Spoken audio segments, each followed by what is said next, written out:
Well, good afternoon, everyone. It's my pleasure to welcome you to our webinar, Biomarkers Through Consortium, Results from Sarcopenia, Definitions and Outcome Consortium. I'm Jack Goralnik, and I serve as chair of the Science Advisory Board for the Aging in Motion, or AIM Coalition, and I'll be moderating today's program. Just before we begin, I'd like to give you some brief background information on the AIM Coalition. Okay. Sarcopenia is age-related loss of skeletal muscle. The AIM Coalition is made up of 35 nonprofit patient and research advocacy organizations working together to increase recognition of sarcopenia and age-related functional decline. AIM was founded in 2011, and our core goal is to promote clinical development and regulatory pathways for effective treatments that can improve the lives of people with sarcopenia. My colleagues on our scientific advisory board are listed on this slide. We engage with industry on strategic activities to produce results that are of use in the diagnosis and treatment of sarcopenia. We also work directly with regulatory bodies in advancing our activities because we want to be sure that we do meet their needs as well.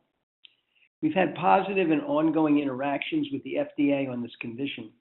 Among other things, FDA continues to work with AIM on the qualification of the short physical performance battery and usual gait speed for use as performance outcome measures in sarcopenia research. We're excited about the doors that this will potentially open for sarcopenia product development. We've also worked with the CDC and CMS to obtain an ICD code for sarcopenia, which it never had. I think this should be a great advantage as this condition comes to be more appreciated in clinical practice. Now, for this webinar, questions will be reserved for the Q&A period at the end of the program. But as you think of questions, feel free to use the WebEx chat function to type in your question.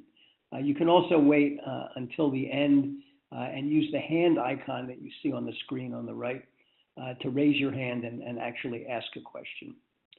I'd like to recognize AIM sponsors: Abbott Nutrition, Astellas, Cytokinetics, Hologic, Novartis, and Nutricia. Without your generous support, programs like this would not be possible, so thank you for your commitment. We're really fortunate today to have Drs. Peggy Cauthen and Tom Travison as our guest speakers. Their presentations will be a dry run in preparation for an October 2nd meeting for the National Institute on Aging Foundation for NIH Sarcopenia Definition and Outcomes Consortium. This is a chance for those of you listening today to ask questions and to help them refine their presentations. I'll briefly introduce the speakers. Dr. Cauthen is currently senior scientist at California Pacific Medical Center Research Institute and associate adjunct professor at the University of California, San Francisco. She earned her doctorate in epidemiology from the University of California at Berkeley. Dr. Cauthen's current research interests include maintenance of mobility in old age, sarcopenia, frailty, the decline of physical function with age, and osteoporosis, particularly in older men. Dr. Cauthen has several years of experience in managing large multi-center observational studies.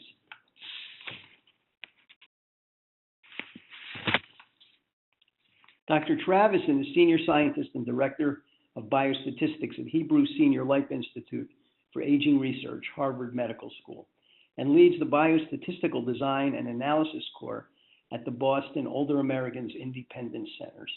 Those are also called the Pepper Centers. His primary interest is in intervention trials and epidemiologic research targeting the maintenance and improvement of functional independence in older adults. So it's my pleasure to turn the program over to Peggy and Tom, and Peggy will be our first speaker.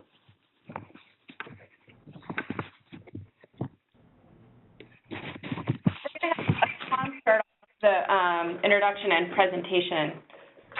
Tom, are you able to advance the slides? I think, let's see, can I?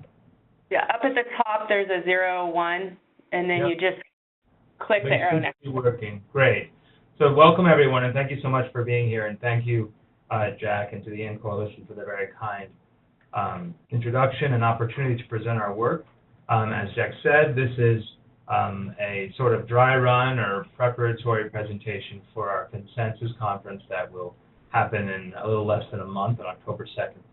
And you see here the title of our presentation, which is essentially an update of what's happening in this project. And I should mention that it is a collaborative effort involving many different individuals, as you can see here, having to do with all different aspects of thought leadership, data collection, data analysis, and so on in this effort, which was funded both by the NIA and the fNIH. Here are the overall project goals. More or less, I'm going to summarize them very rapidly. They amount to taking functions of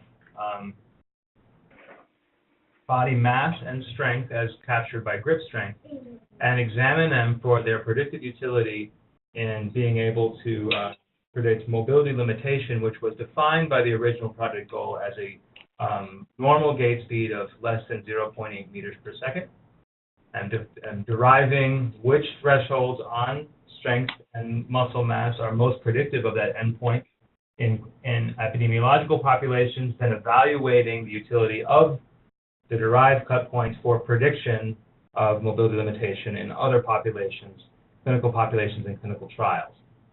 And finally, examining their test characteristics in terms of sensitivity and specificity for prediction of that condition, mobility limitation defined in that way. So as I said a moment ago, mobility limitation defined as a measured gait speed of less than 0.8 meters per second is sort of our primary analytic outcome. And then we have some secondary outcomes which are listed here, but for the most part we'll be focusing on this primary outcome and the ability of the putative sarcopenia definitions to predict that outcome for the bulk of this presentation here today.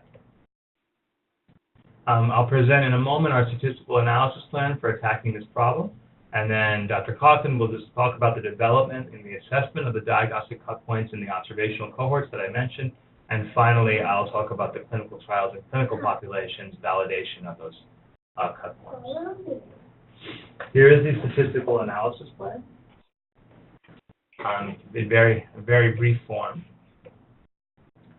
So as I said a moment ago, our primary outcome for the analytic approach is mobility limitation as defined as measured gait speed less than 0.8 meters per second.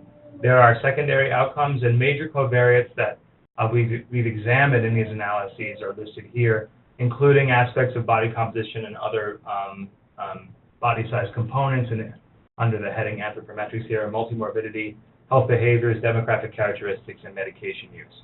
We're going to sort of limit attention for the most part to unadjusted analyses, but in our consensus conference in a month, we'll get a little bit more into details for some of these other things.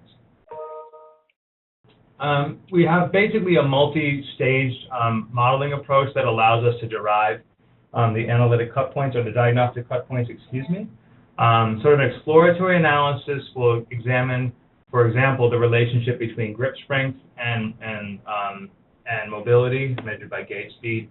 Then a model-based approach which uses what's called a CART analysis, classification and regression tree.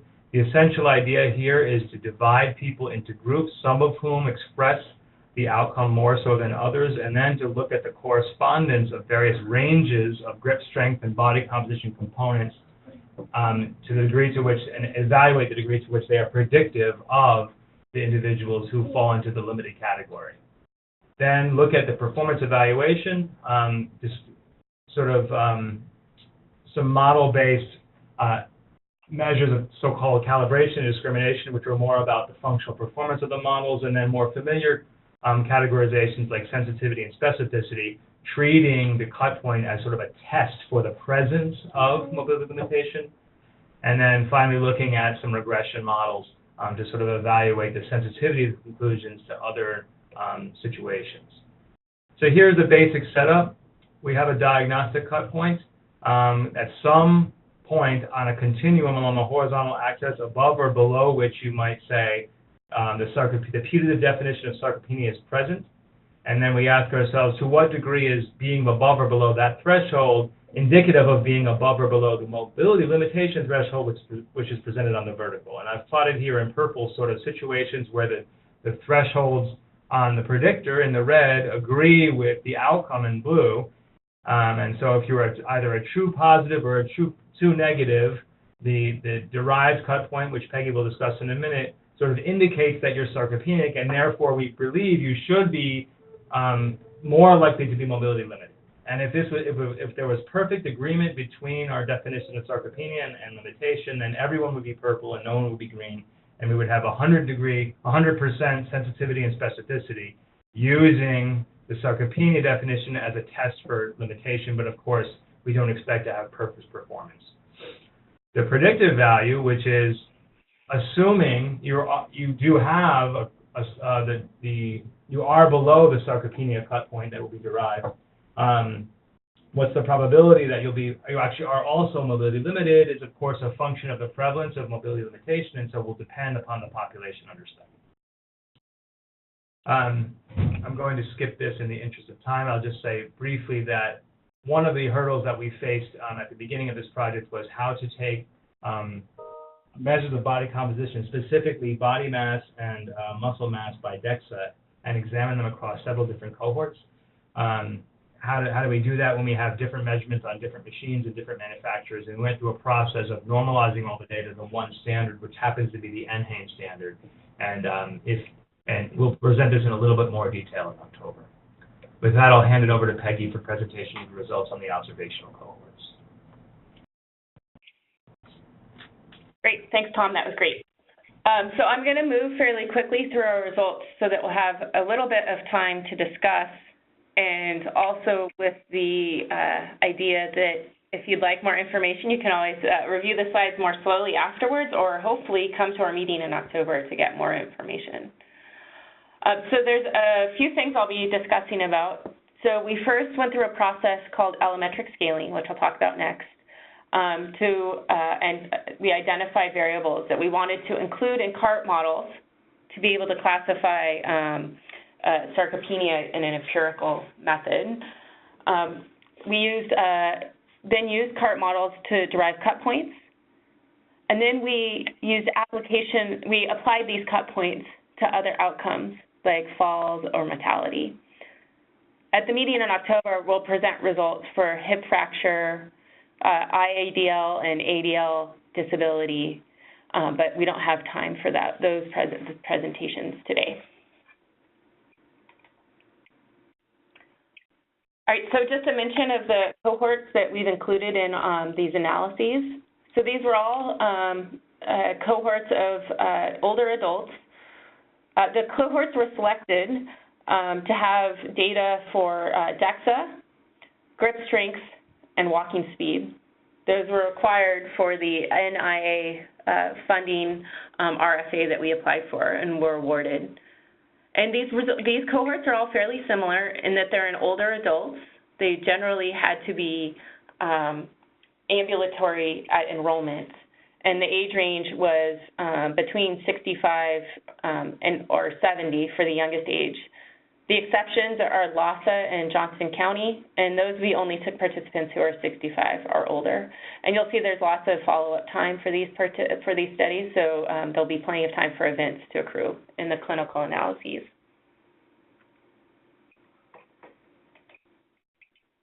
So the next slide is a summary of the participant characteristics for those who were included in our analyses. So we had 14,000 men and nearly 6,000 women. And you'll see that the prevalence of slow walking was rather uncommon in men, but much more common in women. And this is what we would expect based on the literature. And they also similarly had higher mobility complaints. This is any difficulty walking or climbing stairs in men or women. Now the next slide shows the rationale for allometric scaling and what we mean for it. So you'll see the picture on the left-hand side shows two weightlifters, Olympic weightlifters, and you'll see that both men can lift extraordinarily high amounts, but unsurprisingly, the larger man can lift more than the smaller man.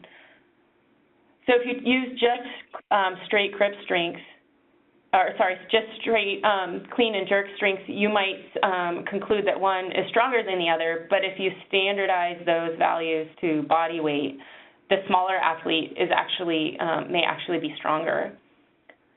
So one consideration when considering strength as a potential sarcopenia variable is how to account for body size. And there's many ways we can scale strength or even lean mass to body size. For example, total weight or body mass, body surface area, height. We can constrain these to other measures of body composition such as fat or BMI. Or we can even report strength per unit of regional muscle mass. For example, grip strength divided by arm lean mass that you can derive from DEXA. So there's a couple of approaches to do this. We took two. One was to use allometric scaling, and the other one was to use regression residuals. So how the allometric scaling approach works is this defines the appropriate coefficient that, quote, removes the effect of a covariant factor. For example, if you want to remove the effect of height on the variation in lean mass, appendicular lean mass, you could plot a figure that looks like this, where you take the log of appendicular lean mass and the log of height, and the value where the line crosses, the intercept for this model, is in the term. So instead of height squared, the allometric approach would be used height to the 2.29. Now those values happen to be quite close to the squared term, but you won't know that until you actually plot the data and evaluate it. So to evaluate whether allometric scaling was important to account for body size when examining the values of grip strength or lean mass, we used a fairly simple approach by looking at the area under the curve operating statistics. We generated logistic models. The predictor was the various measures, for example, grip strength divided by height squared, and then grip strength divided by the height term that had been calculated in an allometric fashion. And then the outcome was just prevalent walking speed 0.8 meters per second or slower. And this slide shows a few examples of what a high, medium, and low AUC may look like.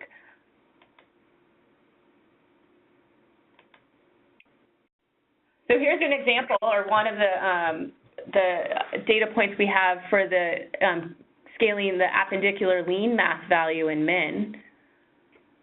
Across the bottom axis is the various scaling body size areas, body size measures we had included.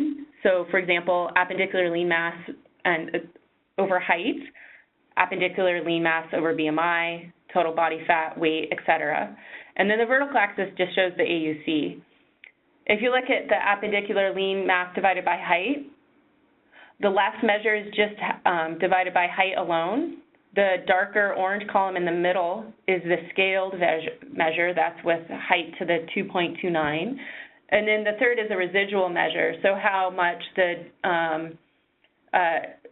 expected is different from the actually observed for appendicular lean mass divided by height. For reference, we have what the AUC for age is for the outcome. And you'll see that in general, there are a few exceptions, for example, for total body fat. But in general, the AUC for the various metrics is fairly similar. And this was also true for women and for the various measures of grip strength. So I don't show all those results here, but in general, and what we saw for all the measures we considered, is that the allometric and residual scaling of the ALM and grip strength measure provided little added benefit than a one-to-one ratio approach to adjust for body size. So in the interest of simplicity, we excluded these more complicated approaches to scale the appendicular lean mass and grip strength variables for body size. So now I'll move on to the next step, which is our CART models. So we use CART to identify candidate sarcopenia variables, and in particular cut points in these continuous measures that would serve as the best discriminators as mobility impairments. And CART is a simple machine learning technique that recursively partitions the data, so over and over divides the data into different sets. And it identifies groups of people who are at particularly high likelihood of having the outcome. It penalizes the data for having very small subsets selected, but it tries to optimize the difference in the prevalence of the outcome. So in this case, it'll have two groups that are most different in terms of the prevalence of objectively measured slow walking speed. So we've had 36 variables to CART. We want it to be inclusive. An advantage of CART is that you can include many highly collinear variables without causing problems to model performance. So unlike linear regression models, where collinearity can cause problems with the standard errors and increase the variance quite substantially, that is not a problem in CART.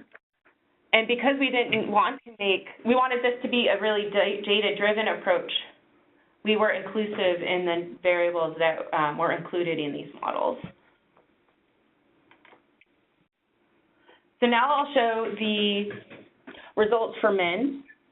These are all men. Remember, the outcome you'll see at the top is gait speed less than 0.8 meters per second.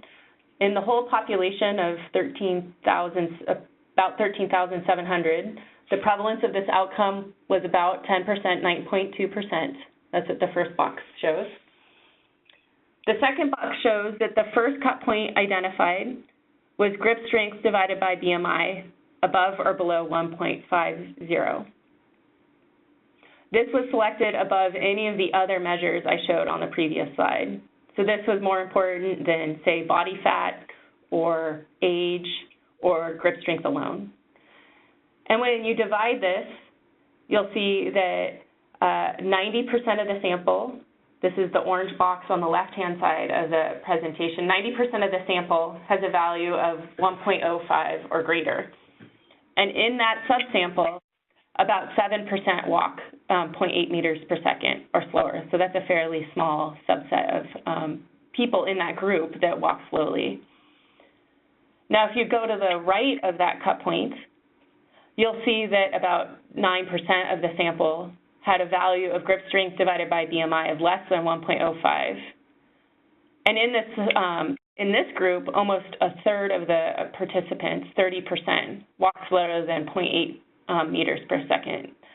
So you'll see that this cut point really does seem to optimize the groups, where most of the sample who is above the cut point, most of those participants walk faster than 0.8 meters per second. Well, most of the people who are below the cut point, within that 10%, almost a third of them walk slower than the cut point.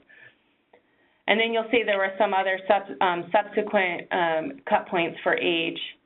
And then in a very small subset of participants, less than 1.3% of the sample, there was an additional node for arm lean mass. We didn't consider the tertiary nodes like arm lean mass in our subsequent analyses. I'll get to that in a minute. Now on the next slide, we show the results for women. This is a little bit more of a complicated tree, just to orient people to the slide. Again, this is in about 5,100 women. That's the middle red box at the top. And overall, the prevalence of slow walking speed was much higher in women than in men. It was about 28%.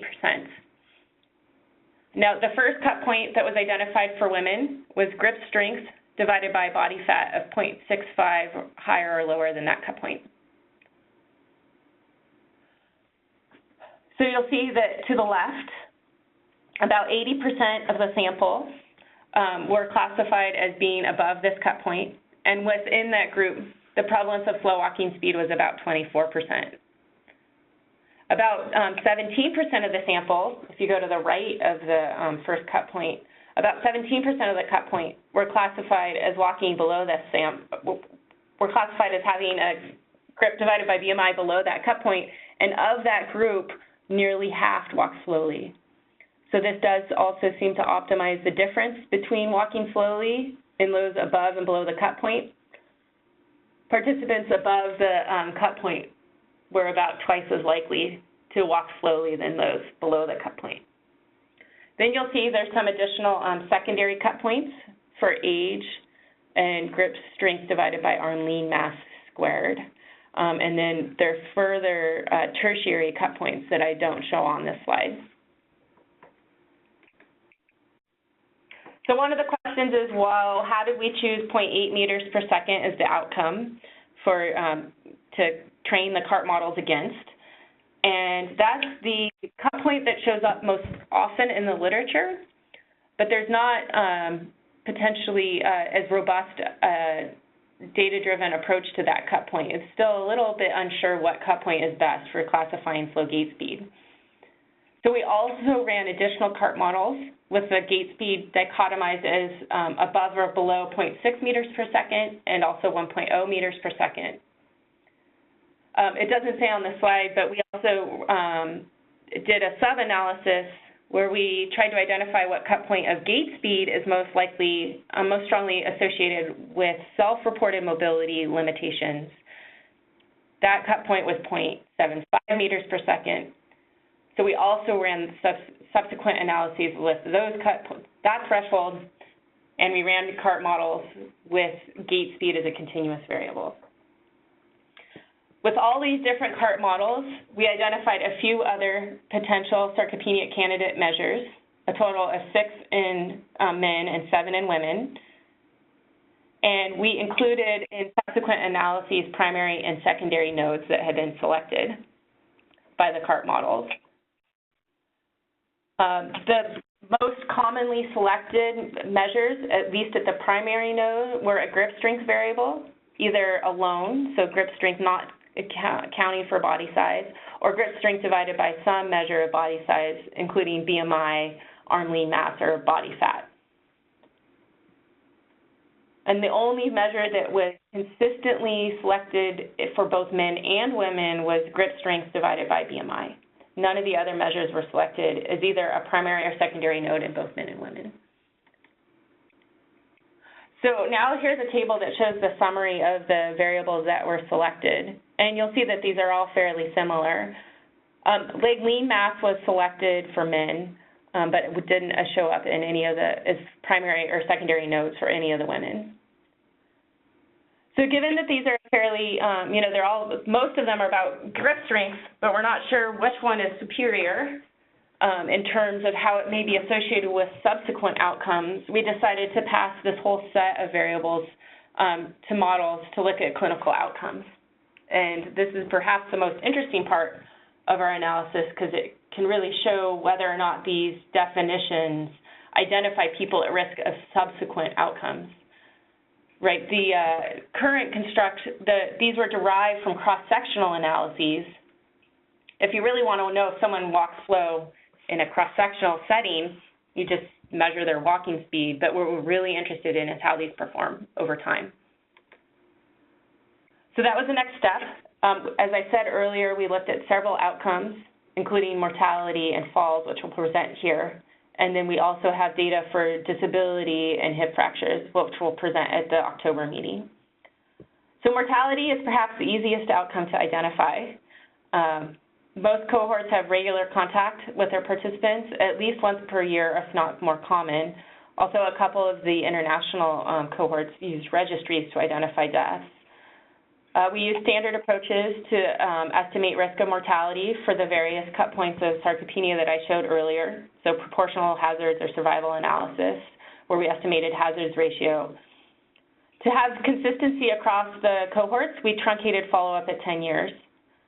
And you'll see here that the number of deaths in men and women was fairly substantial, and that the mean follow-up time, accounting for mortality in that 10 years, was about 8.5 years in both men and women.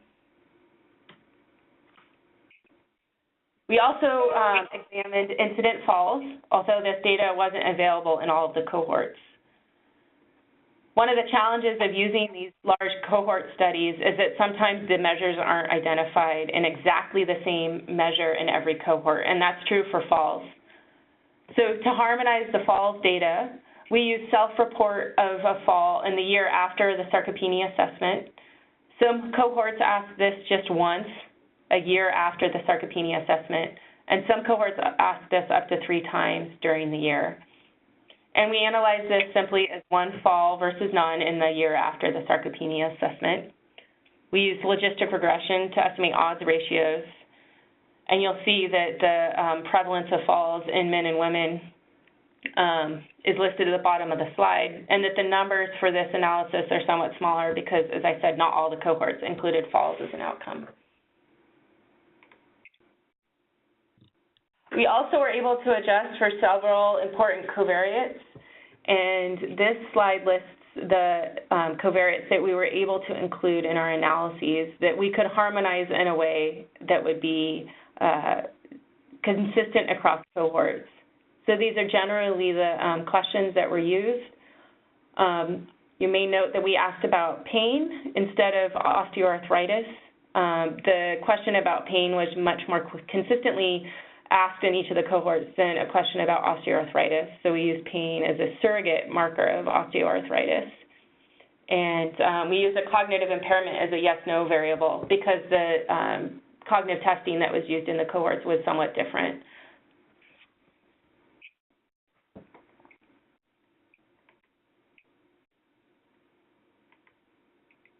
All right, so here are the results for mortality. So let me orient you to this slide. So each box shows a different model, a separate model for men and for women. The box on the far left shows the hazards ratio for mortality for men in red and women in blue for those who were below the cut point. These are adjusted for all of the variables I listed on the previous slide, as well as age. So you'll see that of the 9% of men who are below the cut point for grip strength divided by BMI of 1.5 or 0, they had about a 30% increased risk of mortality compared to those who are above the cut point. And women who are below the cut point of 0.79, about 38% of women who met that criteria, they had about a 20%, a 1.2-fold increased risk of mortality. You'll see that these results were somewhat consistent for different measures of grip strength, particularly the grip strength divided by total body fat or the maximum grip strength, or grip strength divided by weight. But those measures of grip strength normalized to measures of lean mass, particularly for women, did not seem to be as strongly related to mortality. Now here are the results for falls. This is, again, the same format. It shows the multivariate adjusted odds ratios. So for looking at the left-hand corner of the slide, both men and women who were below the grip strength divided by BMI cut point had about a 30% increased risk of falls compared to those who were above this cut point. And once again, we see that the measures standardized to body fat or grip strength were tended to also be associated with falls, but low grip strength itself, when not accounting for body size, didn't seem to be a strong predictor of falls in men or in women. And again, the adjustment for lean mass seemed to be not as important as body size or fat mass for this outcome.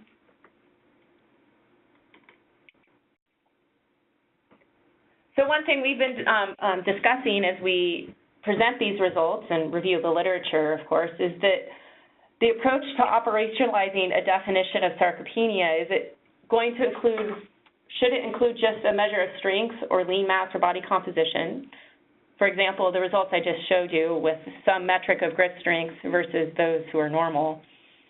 Another option is to combine this measure with slowness, and this has been proposed by several of the expert opinion-based consensus definitions of sarcopenia. For example, the International Working Group and the European Working Group both have a combination definition that includes a measure of strength and slowness. So I show the possibilities that could be included here. For example, low grip strength plus slowness, low grip alone, or slowness alone, or having neither. And I'll show you those results for these outcomes. So again, a similar format to before.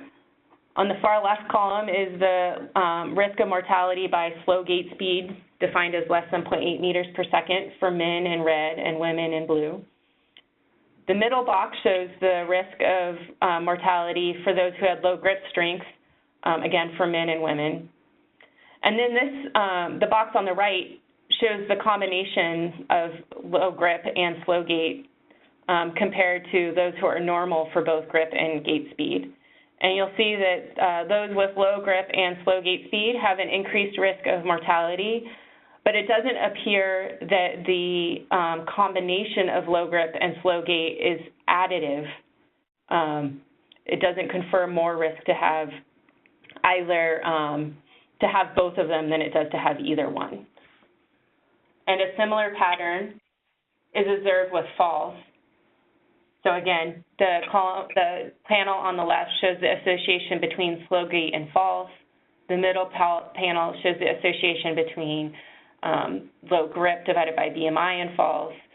And then the panel on the right shows the combination of slow gait and low grip, where the highest risk here is seen for those with both low grip and slow gait. It appears here there may be somewhat of an additive effect, but if so, it would be modest.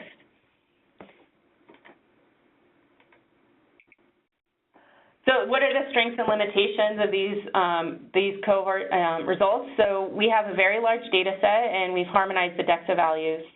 And we have similar assessments of grip strength and gait speed, and we've harmonized the clinical outcomes. Potential limitation is that many but not all of the participants have mobility complaints, and there are very few, frankly, disabled people in our populations because many of the cohorts required people to be able to ambulate at enrollment. These are also community dwelling volunteers. They weren't population-based studies, so those who are disabled are likely to be underrepresented. However, we haven't found large data sets with DEXA and grip and walking speed in those with disability. We'd be happy to include those data if they existed, but we haven't found them. There are many smaller data sets of, a couple to several hundred people, but no very large data sets of the disabled with these measures. In addition, our assessment of falls may have led to underreporting, and this may have attenuated associations. But again, we don't know of any large data sets that have the gold standard fall definitions, for example, fall calendars.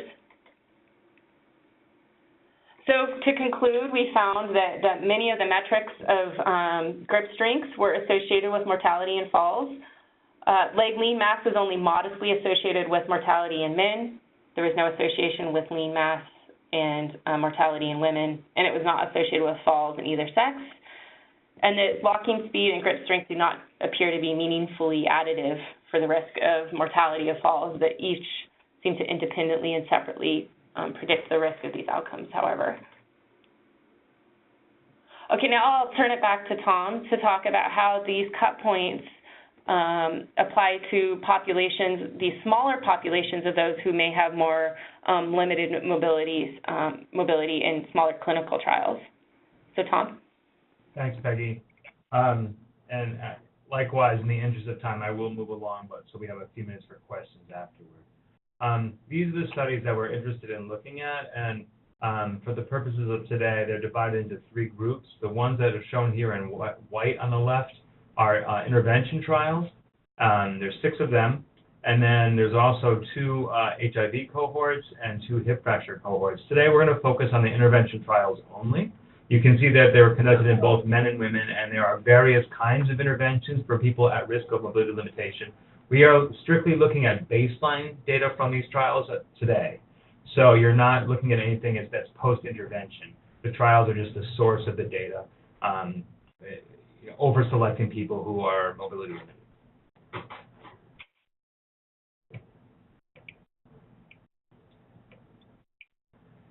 So, reminder that these are the cut points that were best differentiating individuals who were mobility limited from those who are not, and I've drawn a red box here around the leading indicator from the epidemiological cohorts, which was grip over BMI. Less than 1.05 in men and less than 0.79 in women. That'll be the primary indicator for the remainder of these slides. You can see here that the prevalence of sarcopenia by these definitions, or more exactly, the proportion of people who are below, someone who's changing the slides, please let them sit. The portion of people who are below the various cut points differs fairly dramatically by the definition. Here I've drawn a red box again around grip divided by BMI, and you can see the prevalence varies from something like 40% in some of these trials here on the left to something like in the teens for some of the healthier populations. And the overall prevalence among the individuals who are included in this analysis is 39% in men, whereas for women the prevalence is higher across the board among the studies that have women. The Tom trial listed here third does not. Every other one of these studies has both men and women, and in women the prevalence of sarcopenia by the grip over BMI definition, that's less than 0.79 among women, is 2/3, so quite high. You can see here we're comparing to the prior fNIH effort, which was a similar variable but a slightly different cut point, and also comparing to the European Working Group definition, that by Dr. Ann Newman and that by Baumgartner, and you can see that basically across the board in both men and women, the prevalence of this new definition that we proposed here today is higher or as high as any other definition in almost every one of these studies. And particularly in women, you can see that the fNIH_2, which is the first row under women, is dominating the prevalence of all of these other conditions, which is not to say that the definition is better or worse. It's just setting a more inclusive, a broader net of selecting individuals at risk of mobility limitation by this particular definition of grip divided by BMI. So here we compare the performance characteristics of the new definition to those other existing ones, and you can see that, consistent with what I said a moment ago, the sensitivity tends to be pretty high because the fact that the prevalence of sarcopenia by this definition is high means that many people who are also mobility limited are being captured by that definition. So recall that the definition of sensitivity says, limiting attention to those individuals who are mobility limited, how many of them also test positive for sarcopenia by this new definition. And of course, because the prevalence of sarcopenia is so high, you can see, for example, among women in the LIFE trial, which is the first number here on the left, you see 73% prevalence, sensitivity, 84% in VIVE-2, and so on. But conversely, because the definition is so inclusive, you end up with non-trivial number of false positives, and so the specificity, which is the probability of testing negative if indeed you are not mobility limited, is much lower, 38% in a LIFE pilot, as compared to the specificity of 86% by the prior fNIH definition, directly below that here in women. So these proposed cut points, which were chosen, recall, to maximally differentiate between people with and without mobility limitation, they give quite a high prevalence of sarcopenia in these populations, which are enriched with mobility-limited people from clinical trials, 40% in men and 2/3 in women. So because they are so inclusive, the sensitivity of these cut points as tests for the presence of mobility limitation is high, but the specificity is correspondingly somewhat lower. When we have not shown yet the calculation of positive predictive value, which is sort of inverting the question, it says, given that you are sarcopenic by this definition, what's the probability that you would be mobility limited? That would depend upon the definition, upon the prevalence of mobility limitation, and that will be a subject of conversation in October. And generally speaking, the conclusions that you see here today also hold, although with different parameters, when you consider Gait as a continuum rather than sort of a threshold thing with 0.8 demarcating limitation. Once again, I want to acknowledge our funding and now open the floor for questions. Thank you very much.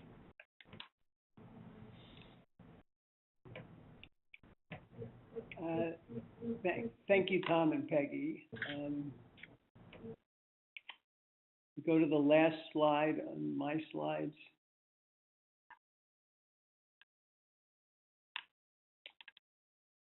Well, it's not that important. I don't see any questions that have come up in the chat. So we do have one here. Wait a second. It looks like Suzette has asked, do you have any data on risk of hospitalization or number of hospitalizations or length of stay during hospitalizations in these data sets? The answer is yes, we do. In some of the data sets, in Mr. Ross and SOF, for example, we have Medicare data linkage. The challenge is those data have to live in a separate place given the constraints that CMS places on using Medicare data, so we can't harmonize them.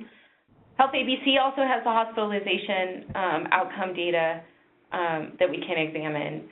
And several of the cohorts have self-reported hospitalization. For example, a question, how many times have you been hospitalized in the past year and how many days? However, when we looked at trying to harmonize that self-reported question across all the cohorts, it was incredibly variable how the question had been asked and the time frame. So hospitalization had been a target for us to look at as an outcome, but it's not likely to be something we can examine, and we're not going to be able to present that for the October meeting. Yeah, just to add to that, Suzette, you're putting your finger also on one difficulty we have trying to validate the results from the cohort studies in the clinical populations, because we were quite rigorous and stringent in the selection of those epi cohorts that were eligible for this analysis, and thus we don't have a huge amount of data. And corresponding clinical trials don't have data on things like hospitalization or death or fracture to a large degree because the duration of exposure is fairly short. So we're trying. It really underlines the importance of the validation that Peggy and her group have been doing in the nationally representative sample that will be presented in October.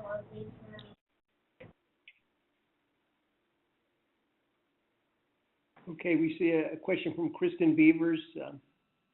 Peggy and Tom, can you see that question? Read it out. It says, can folks speak to the headway they're making aggregating DEXA data across sites and machines, or will this be available in another presentation? Yes, we more or less it's complete. It was not done in the clinical populations. It was done in the epidemiology cohorts, and the result was about what we expected. That is to say that at the individual measurement level, a value could move up or down as much as about 6%, depending on the particular version of the machine, the hologic machine that was used, and the particular version of software and calibration that was applied to that machine. When it was standardized to the NHANES standard, it could be move upwards or downwards about 6%, which among the larger values is certainly non-trivial. The result, what it actually did to affect the results is also about as predicted, which is that more or less we didn't see difference results in terms of the cut points that were chosen or the regression estimates of slopes that we obtained, but the variation in the data was reduced by reducing the systematic contribution to the variance, and so we have slightly more precise, more rigorous, tighter confidence intervals, et cetera, et cetera. So I think qualitatively speaking, results are pretty much what they would have been, but it's nice to say that we have gone through this effort and show that there is some practical benefit in the sense of making precision greater.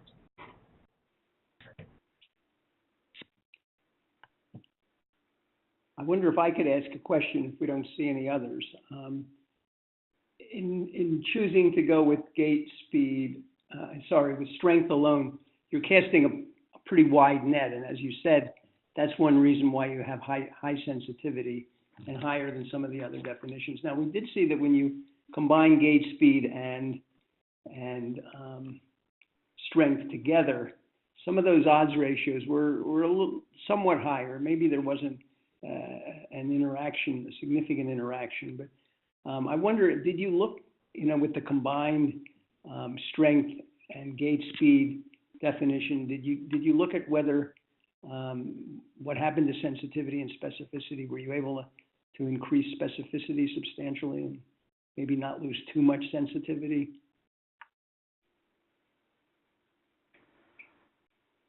We've calculated those values for the population-based studies, but I haven't looked at them in detail yet, Jack. That is a good question.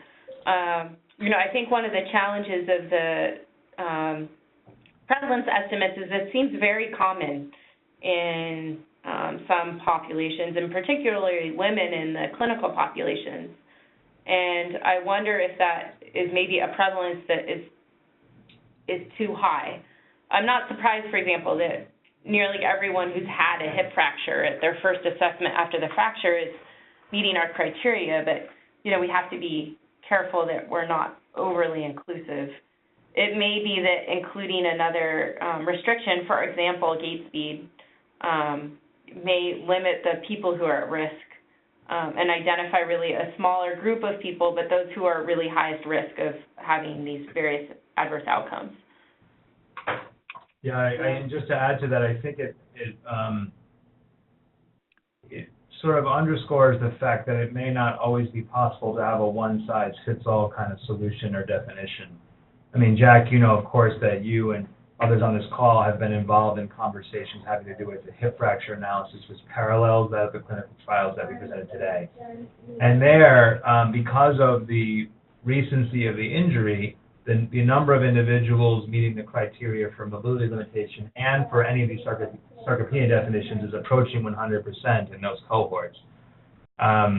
And so what we found ourselves doing is sort of fashioning a new definition of limitation and a new definition of sarcopenia based on a more population-specific relevant range. And so that just, I guess, is an illustration of the kind of problem we may face going forward in trying to say that there exists one cut point that applies to everyone as a whole. Yeah, so some of this is relevant as you get more into clinical and regulatory areas. The FDA is not going to be that happy with a drug company that steps forward and says we have a drug that's going to be used to treat half of the aging population. And Peggy and others have made this point before that, you know, while we want to be ethical and careful and not put cart before a horse and lead the witness too much, to mix metaphors, that it's just inevitable that context will, you know, have some influence on what we're thinking about the definitions of things like prevalence. Yeah. Okay, do we have any other questions? You can tap the little hand icon on your screen if you'd like to ask anything else. We'll turn on your microphone. And Jack, hi everybody, it's Sue Pesham from the Alliance for Aging Research. I just wanted to reiterate Jack's point that this is open for feedback too, because this is a presentation that's going to be given on October the 2nd. So if you have any constructive feedback you'd like to put in the comments section, that would be helpful to the speakers. Thank you. And you can also follow up at the email that's listed on the last slide. Go ahead, Jack. You want to close things out? Yeah, I just remind people that the recording from this webinar will be available on demand at the Alliance for Aging Research website, Aging in Motion, or actually the AIM website, aginginmotion.org. I want to thank our presenters, Dr. Cawthon and Travis, and you saw on one of the early slides how many people are involved in this study, but really these are the two people that are really the engine that makes this whole large research effort move, and I'm really appreciative of them spending time with us here today. So I want to thank our sponsors again, Abbott Nutrition, Astellas, Cytokinetics, Hologic, Novartis, and Nutricia. And thanks to all of you who joined us today, and enjoy the rest of your day.